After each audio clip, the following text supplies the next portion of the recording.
عليكم ورحمة الله وبركاته.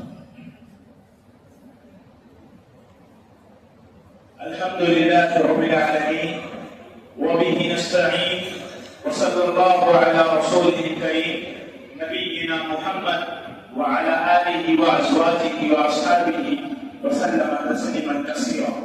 رب اشرح لي صدري ويسر لي أمري واحلل عقدة من لساني يفقهوا قولي. أعوذ بالله من الشيطان الرجيم. بسم الله الرحمن الرحيم. وإن كنتم في ريب مما نزلنا على عبدنا فأتوا بسورة من مثله وادعوا شهداءكم من دون الله إن كنتم صادقين. تمام قسم کی ہر تعریف دو جہان کے رب کے لیے ہے. درود و سلام و میرے آپ کے آخری نبی امام کائنات محمد رسول اللہ صلی اللہ علیہ وسلم پر اللہم صلی وسلم وبارک علی نبینا محمد صلی اللہ علیہ وسلم. آج 4 رمضان المبارک سن 1446 ہجری چل رہی ہے. اللہ کی کتاب قرآن مجید کی اہم تفسیر آپ کے سامنے پیش کی جا رہی ہے. گزشتہ کل ہم نے سورہ فاتحہ کا اختتام کیا اور سورہ بقرہ کا آغاز کیا.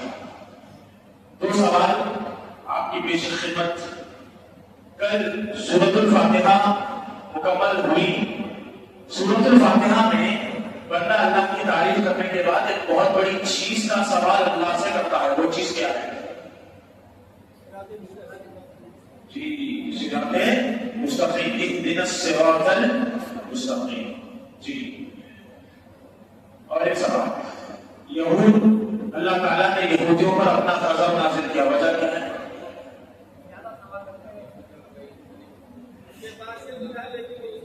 عمل نہیں کرتے. یہودیوں کے پاس علم تھا لیکن عمل نہیں تھا, اور نصرانی بغیر علم کے عمل کرتے تھے. آخری سوال. کل ہم نے سورہ بقرہ کی فضیلت میں ایک حدیث سنائی تھی. وہ حدیث کیا ہے؟ سورہ بقرہ کی فضیلت. جی جن گھروں میں سورہ بقرہ پڑھی جاتی ہے شیطان گھروں سے بھاگ جاتا ہے. تفسیر کا سلسلہ آگے بڑھاتے ہیں. اللہ تعالیٰ نے سورہ بقرہ کی آیتوں میں کہا وَإِن كُنتُمْ فِي رَيْبٍ مِّمَّا نَزَّلْنَا عَلَىٰ عَبْدِنَا. مشرکین مکہ جو تھے یہ اللہ کے نبی صلی اللہ علیہ وسلم پر الزام لگاتے تھے, اور اللہ کے نبی جب ان کے سامنے اللہ کی آیتوں کو پڑھ کر سناتے تو مشرکین مکہ کہتے ہیں کہ محمد نے خود سے قرآن بنا لیا ہے. یہ جو محمد کہتے ہیں کہ اللہ کا کلام ہے, یہ اللہ کا کلام نہیں ہے. محمد نے خود سے گھڑ لیا ہے, یہ اللہ کا کلام نہیں. یہ خود بناتے ہیں اور لوگوں کے سامنے کہتے ہیں کہ اللہ کا کلام. نعوذ باللہ. اللہ کے نبی پر تہمت لگائی کہ یہ اللہ کا کلام نہیں ہے. تو اللہ تعالیٰ نے ان مشرکین مکہ کا جواب دیتے ہوئے کہا وَإِن كُنتُمْ فِي رَيْبٍ مِّمَّا نَزَّلْنَا عَلَىٰ عَبْدِنَا. ہم نے ہمارے بندے محمد پر جو آیتیں نازل کی ہے فی ریب, تم اس میں شک کرتے ہو اور ہمارے نبی پر یہ الزام کرتے ہو کہ محمد نے قرآن کھڑ لیا ہے, محمد نے خود سے قرآن بنا لیا ہے, تم ہماری آیتوں کو چھٹلاتے ہو. اللہ کہتا ہے فَأْتُوا بِسُورَةٍ مِّن مِّثْلِهِ. اگر واقعی بات ایسی ہی ہے جیسا تم کہتے ہو تو پھر تمہیں چیلنج دے رہا ہے اللہ تعالیٰ, تم اس جیسی ایک صورت لے کر آؤ. اگر یہ کلام بندے کا کلام ہے, محمد رسول اللہ اللہ کے بندے ہیں, اگر یہ کلام بندے بنا سکتے تو پھر اللہ کا چیلنج تم اس جیسا کلام لے کر آؤ. ایک صورت تو دور کی بات ہے, ایک آیت تو دور کی بات ہے, تم قرآن کے جیسا ایک گھر نہیں بنا سکتے. اللہ نے چیلنج کیا ہے فَأْتُوا بِسُورَةٍ. لے کر آؤ. پھر تم جن لوگوں کی عبادت کرتے ہو, تمہارے سارے معبودان باطلاً مل کر بھی وہ چیز پیش نہیں کر سکتے جو اللہ نے کلام میں پیش کیا ہے. اللہ کا کلام بڑا مؤثر ہوتا ہے, بڑے جامعیت ہے اس کلام کے اندر. اللہ کے کلام جیسا کوئی کلام پیدا نہیں کر سکتا. اللہ نے ان کا رد کیا. قرآن کریم اللہ آگے کہتا ہے فَإِن لَّمْ تَفْعَلُوا. اگر تمہارے پاس اتنی طاقت ہے تو پھر لاؤ اللہ کے کلام جیسا کلام تم بنا کر. اللہ کہتا ہے وَلَن تَفْعَلُوا. ہرگز یہ لا ہی نہیں سکتے اللہ کے کلام جیسا. کسی کے پاس اتنی طاقت ہے کہ وہ اللہ کے کلام جیسا کلام بنا سکے یا پیش کر سکے. اللہ کہتا ہے ڈرو اس آگ سے جس کا تم سے وعدہ کیا جاتا ہے. قرآن کوئی معمولی کتاب نہیں, بہت بڑا معجزہ ہے اللہ کا. اللہ نے اس قرآن کے بارے میں کہا اِنَّا نَحْنُ نَزَّلْنَا الذِّكْرَ وَإِنَّا لَهُ لَحَافِظُونَ. ہم نے اس قرآن کو نازل کیا اور قیامت دنیا میں بہت لوگ ہیں قرآن کو چیلنج دینے والے. ایک بدبخت کھڑا ہوا ہندوستان کا جس نے قرآن کی 26 آیتوں کا انکار کیا, بعد میں مکمل قرآن کا انکار کر کے وہ کافر ہو گئے. اور اس نے کہا تھا کہ قرآن کی آیتیں دہشت گردی کی تعلیم دیتی ہے. وہ ظالم نیا قرآن بناتا ہے اور نیا قرآن بناتا ہے جس میں سے 26 آیتوں کو نکالنے کی بات کرتا ہے, لیکن افسوس آج شدت کی زندگی جی رہا ہے. یہ قرآن یہ ایسا کلام کہ قیامت کی صبح تک کائنات مل کر اس کا ایک حرف مٹا نہیں سکتی. اس کو مٹانے والے دنیا سے مٹ گئے, لیکن قرآن کبھی مٹنے والا نہیں ہے. اللہ نے اس کتاب کی حفاظت کی. یہ کتاب اللہ کے نبی پر اتارا گیا بہت بڑا معجزہ ہے جو قیامت تک باقی رہے گا. ہدی للمتقین, لوگوں کی ہدایت کا ذریعہ ہے. عزیز نوجوان دوستوں, اس کے بعد اللہ تعالیٰ نے سورہ بقرہ میں آدم علیہ السلام جو وقت کے پہلے نبی ہے اللہ نے ان کا تذکرہ کیا. پہلے نبی آدم علیہ السلام, اللہ نے کہا انی جاعل فی الارض خلیفہ. اللہ فرشتوں سے بات کر رہا ہے اور اللہ فرشتوں سے مخاطب ہو کر کہتا ہے اے فرشتوں کی جماعت سنو, انی جاعل فی الارض خلیفہ, میں اس زمین پر اب ایک انسان کو بنانے جا رہا ہوں, ایک خلیفہ پیدا کرنے جا رہا ہوں. جب اللہ نے انسانوں کو پیدا کرنے کی بات کی تو فرشتوں نے کیا کہا, قالوا اتجعل فیہا من یفسد فیہا, اے اللہ تو ایسی مخلوق کو کیوں پیدا کرنا چاہتا ہے جو زمین میں جانے کے بعد فساد مچائے گی, وَيَسْفِكُ الدِّمَاءَ اور لوگوں کا خون بہائے گی, وَنَحْنُ نُسَبِّحُ وَنُقَدِّسُ لَكَ, اے اللہ ہم تیری پاکی بیان کرنے, تیری حمد و ثنا بیان کرنے کے لیے کافی نہیں ہے. فرشتوں نے اللہ کے سامنے بات رکھی. جب اللہ نے کہا کہ میں ایک انسان کو پیدا کرنے جا رہا ہوں, فرشتوں نے کہا ایسی مخلوق کو کیوں پیدا کرتا ہے جو زمین میں جانے کے بعد فساد مچائے گی اور ایک دوسرے کا خون بہائے گی. سوال یہ ہے فرشتوں کو کیسے معلوم تھا کہ انسان دنیا میں آنے کے بعد فساد مچائے گا یا خون خرابہ کرے گا؟ جی ابھی انسان پیدا نہیں ہوئے, پہلے آدمی آدم علیہ السلام, اللہ نے ابھی آدم کو پیدا نہیں کیا. فرشتوں کے سامنے بس یہ بات رکھی کہ میں ایک خلیفہ پیدا کرنے جا رہا ہوں. فرشتوں نے کہا ایسی مخلوق کو کیوں پیدا کرتا ہے جو زمین میں جانے کے بعد فساد مچائے گا. فرشتوں کو غیر کا علم تو نہیں ہے نا, غیر کا علم کون رکھتا ہے؟ صرف اللہ رکھتا ہے. پھر فرشتوں نے یہ کیسے کہا؟ کچھ آئیڈیا ہے؟ اس سے پہلے بھی اللہ نے مخلوق پیدا کی تھی. انسانوں سے پہلے دنیا میں ایک مخلوق رہتی تھی, کون؟ جنات. جنات کو انہوں نے دیکھا تھا. جنات کو اللہ نے پیدا کیا, زمین میں بھیجا تو جنات نے یہی کام کیا تھا. انہوں نے تجربے کی بنیاد پر یہ بات کہی تھی, غیر کی بات نہیں تھی. غیر نہیں جانتے تھے بلکہ تجربہ جو ان کا تھا, انہوں نے اس تجربے سے کہا تھا کہ یہ بھی مخلوق دنیا میں جائے گی اور فساد مچائے گی. اللہ تعالیٰ نے کہا انی اعلم ما لا تعلمون, اے فرشتوں میں جو جانتا ہوں وہ تم نہیں جانتے. میں کیوں پیدا کر رہا ہوں وہ میں جانتا ہوں, تم نہیں جانتے. غیب کی باتیں صرف اللہ جانتا ہے. کون کب کہاں کیسے مرے گا یہ اللہ کو معلوم ہے. اللہ نے کہا وما تدری نفس بأی ارض تموت, کون کی زمین پر کس وقت مرے گا, کیا ٹائم ہوگا, وہ اللہ جانتا ہے. روح نکالنے والا فرشتہ ملک الموت ان سب کی جان نکالنے کے کام پر مقرر ہے. کیا ملک الموت کو جان نکالنے کا وقت جو مقرر ہے معلوم ہے؟ اور جان نکالنے والے فرشتوں کو معلوم ہے کون کب مرے گا؟ بلکہ اللہ رب العالمین اس کے وقت مقررات سے کچھ لمحے پہلے اللہ ملک الموت کو حکم دیتا ہے جس کی موت کا وقت آ چکا ہے وہ نکالنا ہے. ورنہ اس کو بھی علم نہیں ہے کہ کب کس کی جان نکالنا ہے. تو یہ صرف اللہ کے پاس ہے, اللہ کے عالم الغیب ہے, اللہ کے علاوہ کسی کے پاس بھی غیب کا علم نہیں ہے. اللہ تعالیٰ نے آدم علیہ السلام کو پیدا کیا اور آدم علیہ السلام کو علم سکھایا, علم دیا. وعلم آدم الاسماء كلها, اللہ نے آدم علیہ السلام کو بہت زیادہ علم دیا اور اسی علم کی بنیاد پر اللہ تعالیٰ نے آدم کو فرشتوں سے افضل بنایا. اللہ نے بے شمار مخلوقات پیدا کی, سب سے اشرف انسان. اللہ نے انسان کو اشرف المخلوقات بنایا. ساری مخلوقات میں سب سے بہتر انسان ہے. اور یہ انسانوں کو اللہ نے شرف کیوں کیا؟ بلکہ شیخ الاسلام امام ابن تیمیہ رحمہ اللہ کہتے ہیں اللہ تعالیٰ نے انسانوں کو فرشتوں سے زیادہ مقام دیا, جبکہ فرشتے کبھی کوئی گناہ کا کام نہیں کرتے, اللہ کی معصیت والا کام نہیں کرتے, 24 گھنٹے اللہ کی اطاعت میں لگے رہتے ہیں, معصوم ہوتے ہیں. لیکن اللہ نے باوجود اس کے فرشتوں سے زیادہ درجہ انسانوں کو دیا کس وجہ سے؟ علم کی بنیاد پر. علم کی وجہ سے اللہ تعالیٰ نے فرشتوں پر انسانوں کو فوقیت دی. اسی لیے کہا جاتا ہے کہ علم سے بندہ جڑا رہے گا اللہ تعالیٰ عزت بخشے گا. اس لیے آپ علم سیکھنے کے لیے بیٹھے, یہ علم کی مجلس سے فرشتے نازل ہوتے ہیں, رحمت اللہ کی نام لیتی ہے, اللہ تعالیٰ ذکر کی مجلسوں کو پسند کرتا ہے. آپ کو حدیث معلوم ہے, اللہ کے نبی علیہ السلام فرماتے جو بندہ اس نیت سے مسجد میں آتا ہے کہ وہ اللہ کے دین کا علم حاصل کرے, اللہ تعالیٰ اس کو عمرے کا ثواب دیتا ہے. معمولی بات نہیں ہے. علم سے اللہ تعالیٰ نے لوگوں کو بلندی عطا کی ہے. اسی لیے اہل علم سے جڑے رہنا, علماء سے قریب رہنا, علماء سے مل کر رہنا, علماء سے اہل علم کی مجالسوں میں جو شریک ہوگا, علم سیکھے گا. يرفع الله الذين آمنوا منكم والذين أوتوا العلم درجات. اللہ تعالیٰ علم کی وجہ سے لوگوں کے درجے کو بلند کر دیتا ہے. پہلے کہ اللہ تعالیٰ نے سارے انسانوں کو فرشتوں پر علم کی بنیاد پر فضیلت اور فوقیت دی. اس کے بعد اللہ تعالیٰ کا ایک حکم ہوا. کیا ہوا؟ جب اللہ تعالیٰ نے آدم علیہ السلام کو پیدا کیا, اللہ نے کہا وَإِذْ قُلْنَا لِلْمَلَائِكَةِ اسْجُدُوا لِآدَمَ. اللہ تعالیٰ نے سارے فرشتوں سے کہا, کیا کہا؟ آدم کو سجدہ کرو, آدم کو سجدہ کرو. الا ابلیس, سوائے ابلیس کے سب نے سجدہ کیا. سوال یہ ہے, سارے فرشتے کس سے پیدا کیے گئے؟ نور. فرشتے کس سے پیدا کیے گئے؟ نور سے. اور شیطان آگ سے.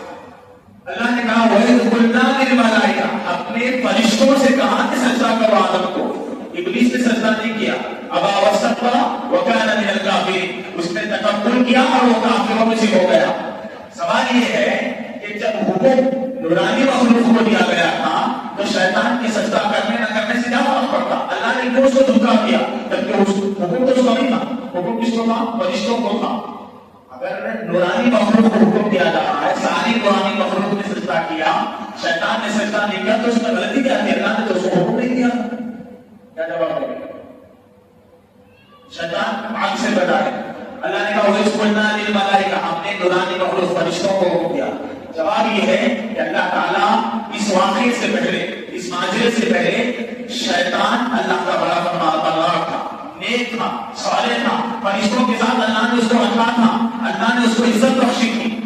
جب اس لیے حدیث بیان کرتے ہیں وَإِذْ قُلْنَا لِلْمَلَائِكَةِ, جب اللہ نے فرشتوں کو حکم دیا تو بال اتفاق اس میں شیطان بھی شامل تھا.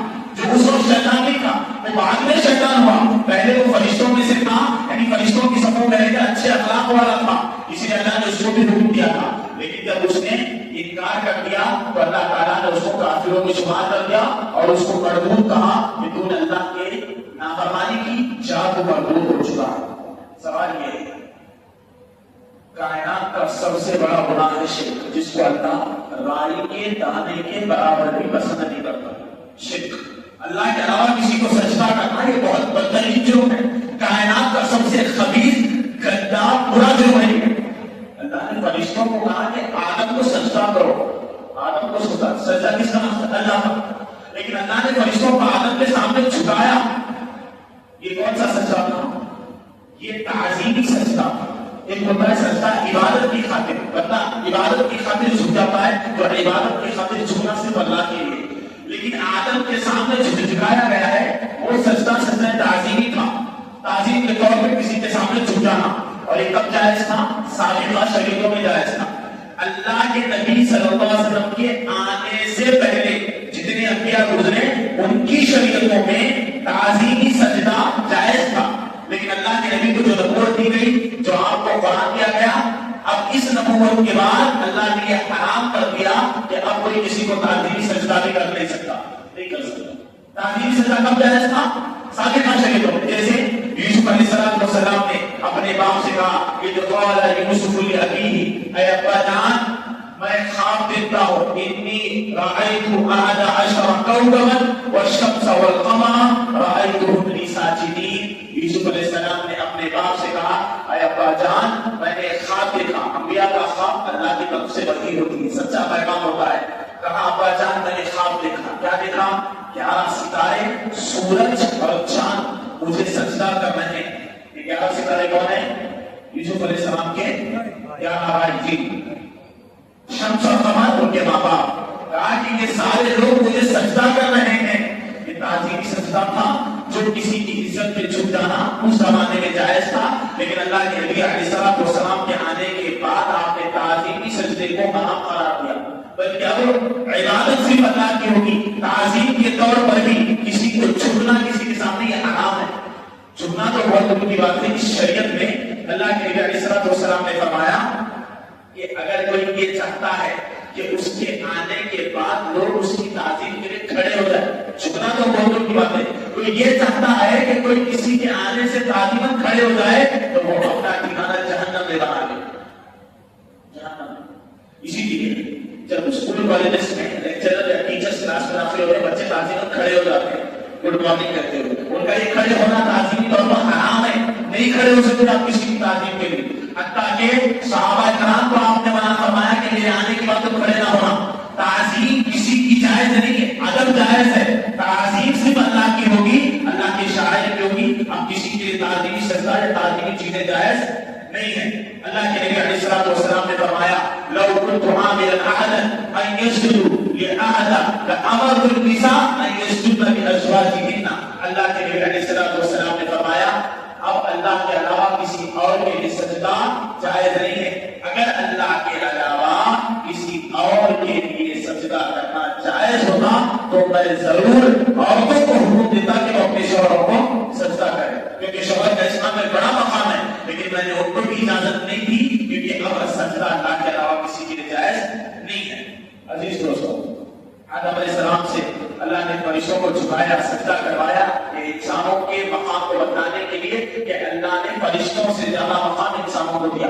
جب اللہ نے مجھ کو آپ کو اتنی عزت دی تو میں اور آپ اپنی عزت کی پرواہ کریں گے نہیں کریں گے؟ اللہ نے عزت دی تو عزت دی کیا کرنا چاہیے؟ اس عزت کا خیال کرنا چاہیے. اللہ نے جب ہم کو بہتر بنایا ہے تو ہمیں بہتر بننا بھی چاہیے. آدم علیہ السلام وقت کے پہلے انسانوں میں سب سے پہلے انسان آدم علیہ السلام. اسکولوں میں بچوں کو یہ پڑھایا جاتا تھا یا جا رہا ہے، ڈارون نام کا ایک سائنٹسٹ ہے، سائنس اور سوشل میں پڑھایا جاتا ہے کہ انسان پہلے بندر تھا بعد میں انسان ہوا. تو جس نے یہ بات کہی ہو سکتا ہے وہ پہلے بندر رہا ہوگا، کیونکہ انسانوں میں سب سے پہلے انسان آدم علیہ السلام تھے. اور ہمارا عقیدہ ہے کہ آدم کیا تھے؟ انسان، جانور نہیں تھے، بندر نہیں تھے. تو یہ پورا عقیدہ ہے جو اسکول کالجوں میں پڑھایا جاتا تھا. اب پتہ نہیں پڑھایا جا رہا ہے نہیں، لیکن یہ بات بالکل غلط ہے کہ انسان پہلے بندر تھا. نہیں، انسان شروع سے انسان تھا. اللہ نے اس کو ایک مقام دیا، ایک عزت دی، اور ایسی عزت دی کہ فرشتوں کو انسانوں کے سامنے اللہ نے جھکا دیا. عزیز دوستو، جب آدم علیہ السلام پیدا ہوئے اللہ نے فرشتوں کو سجدے کا حکم دیا، ابلیس نے انکار کر دیا. اس کے بعد اللہ تعالیٰ آگے اسی آیتوں کے آگے اللہ کہتا ہے وَإِذْ قُلْنَا لِلْمَلَائِكَةِ اسْجُدُوا. اس آیت کے بعد اللہ کہتا ہے وَقُلْنَا يَا آدَمُ اسْكُنْ أَنْتَ وَزَوْجُكَ الْجَنَّةَ. ہم نے آدم کو پیدا کیا اور آدم کو سکون پہنچانے کے لیے ہم نے آدم کے ساتھ ایک جوڑا پیدا کیا، حوا علیہ السلام. جب آدم اور حوا کو ہم نے پیدا کیا تو ہم نے کیا کہا؟ تم دونوں جنت میں رہو. وَكُلَا مِنْهَا رَغَدًا حَيْثُ شِئْتُمَا. جو چاہے کھاؤ پیو عیش کرو، لیکن کیا نہیں کرنا؟ وَلَا تَقْرَبَا هَٰذِهِ الشَّجَرَةَ. ایک درخت ہے اس کے پھل مت کھانا، اللہ نے منع کر دیا. شجر ممنوعہ جسے کہا گیا کہ اللہ نے آدم علیہ السلام اور حوا علیہ السلام کو پیدا کیا، ان کو جنت میں داخل کیا اور کہا کہ جنت میں جو چاہو کھاؤ پیو، لیکن ایک درخت کی طرف رہنمائی کی اور کہا کہ اس درخت کے قریب مت جانا، اس درخت کا پھل مت کھانا. کھاؤ گے تو کیا ہوگا؟ فَتَكُونَ مِنَ الظَّالِمِينَ. تم دونوں ظالموں میں سے ہو جاؤ گے، گنہگاروں میں سے ہو جاؤ گے. اس کے بعد شیطان جو آدم کا دشمن تھا کیا کیا؟ اس نے حضرت آدم علیہ السلام کو بہکایا. شیطان بڑے اچھے طریقے سے لوگوں کو بہکاتا ہے. اس نے آدم علیہ السلام سے کہا کہ جانتے ہو اللہ نے پھل کھانے سے کیوں منع کیا؟ اگر پھل کھاؤ گے تو فرشتہ ہو جاؤ گے. شیطان نے ایسا بہکایا. شیطان کا بہکانا بڑا خطرناک ہوتا ہے. یہ انسان کا کھلا دشمن ہے. شیطان کے بہکانے کے طریقے بڑے چالاک ہیں، بڑے پیارے ہیں، بڑے نرالے ہیں. اللہ تعالیٰ قرآن مجید میں کہتا ہے وَإِذْ زَيَّنَ لَهُ الشَّيْطَانُ أَعْمَالَهُ. شیطان انسانوں کے سامنے برے اعمالوں کو بڑا اچھا بنا کر پیش کرتا ہے. انسان گناہ کیوں کرتا ہے معلوم ہے؟ وہ جانتا ہے یہ گناہ ہے پھر بھی گناہ کرتا ہے. کیوں؟ کیونکہ شیطان بسا اوقات اس کے سامنے گناہوں کو بڑا اچھا گناہ کو نیکی بنا کر پیش کرتا ہے. مثال کے طور پر سود کھانا اسلام میں حرام ہے. اللہ نے سود کی ممانعت بیان فرمائی، لیکن شیطان کیا کرتا ہے؟ اب اس سود کو انسان کے سامنے اچھا بنا کر پیش کرتا ہے. کہتا ہے یہ سود نہیں ہے، یہ بینک سے آنے والا فائدہ ہے تمہارے لیے، بس اللہ فائدہ دے رہا ہے تم کو. یہ سود نہیں ہے، یہ بینک سے تمہاری طرف سے فائدہ ہے. وہ کیا نام دیتا ہے؟ سود کا نام بدل کر یہ کہتا ہے یہ بینک کا فائدہ ہے اور تم کو سود کھلا رہا ہے. بہکانے کا بڑا پیارا طریقہ شیطان کے پاس اللہ نے کہا وہ تمہارے سامنے اعمال کو بڑا اچھا بنا کر پیش کرتا ہے. سگریٹ پیا جاتا ہے، یہ چھوٹا موٹا گناہ، یہ بڑا گناہ نہیں، بس چشکے لگا یہ سکون ہے، آرام ہے، یہ فیشن ہے، زمانے کا تقاضا ہے. شیطان کا کام ہی یہ ہے کہ وہ انسانوں کو بھٹکانے کے لیے گناہوں کو اچھا بنا کر پیش کرتا ہے. بے حیائی کو فیشن کا نام دے دیتا ہے. یہ شیطان کی خصلت ہے. اس کے بہکانے میں نہیں آنا. اگر اس کے بہکاوے میں آؤ گے فقد خسر خسرانا مبینا، یہ تم کو بڑے خسارے میں لے کر چھوڑ دے گا. آدم علیہ السلام کو اس نے بہکایا. جب شیطان آدم کو بہکا سکتا ہے تو مجھ کو آپ کو بھی بہکا سکتا ہے، کوئی شک نہیں ہے. شیطان کے بہکانے میں نہیں آنا. اللہ تعالیٰ سے دعا مانگتے رہنا کہ اللہ شیطان کے شر سے ہماری حفاظت فرمائے. اللہ سے دعا مانگتے رہنا. جب غلطی دونوں سے شیطان نے غلطی کی. کیا غلطی کی؟ سجدہ نہیں کیا. اس نے کہا کہ اے اللہ انا خیر منہ، میں آدم سے بہتر ہوں. خلقتنی من نار، تم نے مجھ کو آگ سے پیدا کیا. وخلقتہ من طین، اور اس کو مٹی سے پیدا کیا. مٹی پیچھے ہوتی ہے، آگ اوپر جاتی ہے. میں بڑا ہوں. اس کے دل میں تکبر آیا، اس نے تکبر کیا، اللہ نے اس کو مردود کہا. غلطی دونوں سے ہوئی. ابلیس نے سجدہ نہیں کیا اور آدم نے درخت کا پھل کھا لیا. دونوں نے غلطی کی.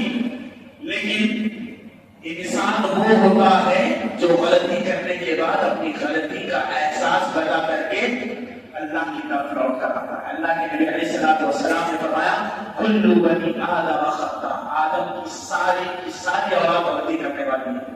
غلطیوں سے کوئی بات نہیں ہے. نہ میں ہوں نہ آپ ہے، نہ اس کائنات کا کوئی شخص، حتیٰ کہ انبیاء سے بھی غلطیاں ہوتی ہیں.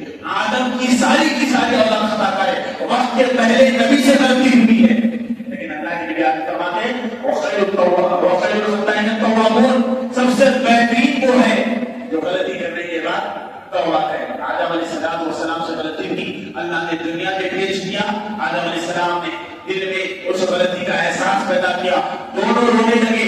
کہا ربنا ظلمنا انفسنا وان لم تغفر لنا وترحمنا لنکونن من الخاسرین. کہا اے ہمارے پروردگار، ہم نے اپنے نفسوں پر ظلم کیا ہے. ایک نبی اپنے رب کے سامنے رو رہا ہے اور یہ بیان کر رہا ہے اے اللہ، ہم دونوں نے اپنے نفسوں پر ظلم کیا ہے. اگر تو ہمیں معاف نہیں کرے گا اور ہم پر رحم نہیں کرے گا تو ہم خسارہ پانے والوں میں سے ہو جائیں گے. جب بھی آپ سے غلطی ہو جائے، مجھ سے غلطی ہو جائے، فوراً اللہ کی طرف لوٹ کر آئے، دعا کرے ربنا ظلمنا انفسنا وان لم تغفر لنا وترحمنا لنکونن من الخاسرین. آدم نے توبہ کیا، فتاب علیہ، اللہ نے آدم کی توبہ کو قبول کر لیا. غلطی اللہ یہ نہیں چاہتا کہ بندے غلطی نہ کرے. اللہ کو معلوم ہے بندوں سے غلطی ہوگی. غلطی ہونے کے بعد اپنی غلطی کا اعتراف کرنا. شیطان نے غلطی کا اعتراف کیا نہیں کیا، وہ اپنی غلطی پر ڈٹا رہا، اپنی غلطی پر اڑا رہا اور آج تک وہ اپنی غلطی پر اڑا ہوا ہے. وہ نہیں چاہتا آج بھی انسانوں کو سزا کرنا. اللہ نے کہا کہ ہم نے شیطان کو مردود بنا دیا. اسی لیے جب بھی اللہ کا کلام پڑھا جاتا ہے یا اسلامی باتیں شروع ہوتی ہے، شیطان پر جو ہے لعنت بھیجی جاتی ہے. اعوذ باللہ من الشیطان الرجیم. اللہ شیطان سے پناہ مانگتے جو مردود ہے، جو جھٹکایا ہوا ہے. اسی لیے شاعر نے کیا خوب کہا تھا، جس سے کبھی غلطی نہ ہو اسے رحمان کہتے ہیں. جس سے کبھی غلطی نہ ہو اسے رحمان کہتے ہیں. جو غلطی کر کے پچھتائے اسے انسان کہتے ہیں. جو غلطی پر غلطی کرے اسے حیوان کہتے ہیں. جو غلطی کر کے ڈٹ جائے اسے شیطان کہتے ہیں. جس سے کبھی غلطی نہیں ہوتی وہ ہمارا رحمان ہے. اور رحمان کے بندوں سے تو غلطی ہو جاتی ہے. رحمان کے بندے لوٹ کر آتے، پچھتاتے، اپنے غلطیوں پر ندامت کے آنسو بہاتے. غلطیوں پر غلطی کرنے والے حیوان ہوتے ہیں اور غلطی کر کے ڈٹ جانے والے شیطان ہوا کرتے ہیں. آدم علیہ السلام کا یہ مختصر سا واقعہ بیان کرنے کے بعد اللہ تعالیٰ نے ایک زبردست آیت سورہ بقرہ میں اللہ تعالیٰ نے بعد الموت کا عقیدہ بیان کیا. بہت سارے ابھی بھی زمانے میں 33 لوگ موجود ہیں جو اللہ کا انکار کرتے ہیں اور یہ کہتے ہیں کہ انسان مرنے کے بعد دوبارہ زندہ نہیں ہوگا اور آگے ختم یہاں کا قصہ ختم ہو گیا, وہ دوبارہ پیدا نہیں ہوگا. کیا اللہ کے پاس اتنی طاقت ہے کہ دوبارہ ویسے انسان کو پیدا کر سکے؟ بعد لوگ معصیت کے منکر انسان دوبارہ پیدا نہیں ہوگا. انسان کو اللہ دوبارہ پیدا کر سکتا ہے, قادر ہے اس پر. اس کی دلیل اللہ نے بیان فرمائی. سورہ بقرہ, بقرہ کا کیا معنی ہے؟ گائے. اللہ نے سورہ کا نام گائے رکھا, اس کی وجہ یہ بیان فرمائی وَإِذْ قَتَلْتُمْ نَفْسًا فَادَّارَأْتُمْ فِيهَا وَاللَّهُ مُخْرِجٌ مَا كُنتُمْ تَكْتُمُونَ. کہ بنی اسرائیل میں ایک آدمی تھا جو بڑا مالدار تھا, بہت پیسے والا تھا. اس کی ایک بیٹی تھی اور اس کا ایک بھتیجا تھا. اس بھتیجے کے دل میں لالچ پیدا ہوا, چاچا کے پاس بڑی دولت ہے, تو اس نے کیا کیا, اس دولت کو حاصل کرنے کے لیے ایک رات اپنے چاچا کا اس نے قتل کر دیا اور یہ سوچا کہ میں اگر اپنے چاچا کا قتل کر دوں گا تو اس چاچا کی ساری دولت میرے پاس آ جائے گی اور اس کی جو بیٹی ہے میری چچیری ہے میں کچھ دنوں کے بعد اسے نکاح بھی کر دوں گا, میں ساری دولت کا مالک بن جاؤں گا. لہٰذا اس نے اپنے چچا کا قتل کر دیا. جب چچا کا قتل کر دیا تو چچا کی لاش کو مخالفین جو اس کے مخالف تھے اور لوگوں کے سامنے لے جا کر رکھ دیا. جب صبح ہوئی تو اسی بچے نے چلانا شروع کر دیا, پکارنا شروع کر دیا, آئے میرے چاچا کو تم نے قتل کر دیا. آگے جو قوم تھی اس نے قوم والوں پر تہمت لگائی کہ تم نے میرے چاچا کا قتل کر دیا. جب دیکھا کہ یہ خود تھا اس نے قوم والوں پر الزام لگایا. قوم والے پریشان ہو گئے, بنی اسرائیل کے لوگ فیصلہ کرنے کے لیے موسیٰ علیہ السلام کے پاس آئے. کہا موسیٰ علیہ السلام ذرا اللہ سے معلوم تو کرواؤ, ذرا اللہ سے پوچھو یہ نادان یہ بچہ ہم پر تہمت لگا رہا ہے کہ ہم نے اس کے چاچا کا قتل کیا ہے. موسیٰ علیہ السلام نے اللہ سے دعا کی. دیکھیے یہاں ایک نقطہ غور کرنے کا ہے. موسیٰ علیہ السلام نے اللہ سے پوچھتے کہ اللہ بتا قتل کس نے کیا ہے. اللہ وحی کے ذریعے بتا دیتا کیونکہ اللہ کو معلوم ہے کس نے قتل کیا, اور موسیٰ علیہ السلام کو وحی کے ذریعے بتا دیتا اور موسیٰ علیہ السلام بتا دیتے کہ فلاں بچے نے قتل کیا ہے. لیکن اللہ نے ڈائریکٹ جواب نہیں دیا. جانتے کیوں؟ اگر موسیٰ علیہ السلام کو اللہ ڈائریکٹ جواب دے دیتا, موسیٰ علیہ السلام قوم کے سامنے بتا دیتے جو لڑکا جو بڑا مجرم تھا اس نے پوری قوم پر تہمت لگائی تھی اپنے چچا کے قتل میں, اگر موسیٰ علیہ السلام جواب دے دیتے تو یہ موسیٰ پر تہمت لگا دیتا. اس نے پوری قوم پر تہمت لگائی, دور بات نہیں تھی کہ وہ موسیٰ پر تہمت لگا دیتا اور یہ کہتا کہ موسیٰ قوم کے ساتھ ملے ہوئے. اس لیے اللہ نے نمونہ دکھایا. کیا کہا اللہ نے, اے موسیٰ تم قوم والوں سے کہو کہ اللہ کی خاطر گائے ذبح ہے, بقرہ. سورہ بقرہ ہم اسی سے پڑھا ہے. کہا اللہ کی خاطر گائے ذبح کرو. جب موسیٰ علیہ السلام آئے قوم سے کہا کہ قوم کے لوگوں تمہیں جواب چاہیے نا, یہ قتل کس نے کیا ہے. اللہ جواب دیتا ہے پہلے تم اللہ کی خاطر گائے ذبح کرو. ایک ایسی شرط اللہ نے ان کے سامنے رکھی جو شرط پورا کرنا ان کی بس کی بات نہیں تھی. بنی اسرائیل کی یہودی گائے کاٹنے سے بڑی سخت نفرت کرتے تھے. وہ گائے کاٹے ان کو یہ چیز گوارا نہیں تھی. تو انہوں نے پھر کیا کیا, سوال پہ سوال کرنا شروع کر دیے. گائے کیسی ہونی چاہیے, اس کا رنگ کیسا ہونا چاہیے, وہ قوانی ہونی چاہیے, فلاں سوال کرنے لگے. اللہ نے ان کے ہر سوال کا جواب سورہ بقرہ میں دیا. آخرکار انہوں نے کہا انشاءاللہ ہم گائے کاٹیں گے. جب انہوں نے گائے ذبح کیا تو موسیٰ علیہ السلام نے گائے کے گوشت کا ٹکڑا اٹھایا اور اس کے چچا جو مر گیا تھا, قتل ہو گیا تھا, اس کے جسم کو لے جا کر اس گائے کے گوشت کو لگا دیا. جیسے ہی گائے کے گوشت کا ٹکڑا اس کے چچا کے جسم کو لگا وہ آدمی زندہ ہو گیا. وہ آدمی زندہ ہو گیا. اللہ نے معجزہ دکھایا موسیٰ علیہ السلام کو. اللہ نے معجزہ دکھایا, وہ آدمی زندہ ہوا. اس کے چچا نے خود کہا کہ میرا قتل میرے بھتیجے نے کیا ہے, میرا قتل میرے بھتیجے نے کیا ہے. یہ بات اس نے بتائی. وہ پھر دوبارہ مر گیا اللہ کے حکم سے, کیونکہ وہ بہت آگئی تھی اس کو. اللہ نے بس ایک کرشمہ دکھانا چاہا, جواب اس لڑکے کو دکھانا چاہا. وہ آدمی دوبارہ انتقال کر گیا. اب یہاں ان تمام لوگوں کے لیے دلیل ہے جو اس بات کا انکار کرتے کہ اللہ دوبارہ زندہ کرنے کو قدرت نہیں رکھتا. اللہ نے دوبارہ زندہ کیا نہیں. اس آدمی کو جس کے بھتیجے نے اس کو قتل کر دیا تھا, اللہ نے دوبارہ زندہ کر کے یہ بتایا کہ اللہ ہر چیز پر قادر ہے.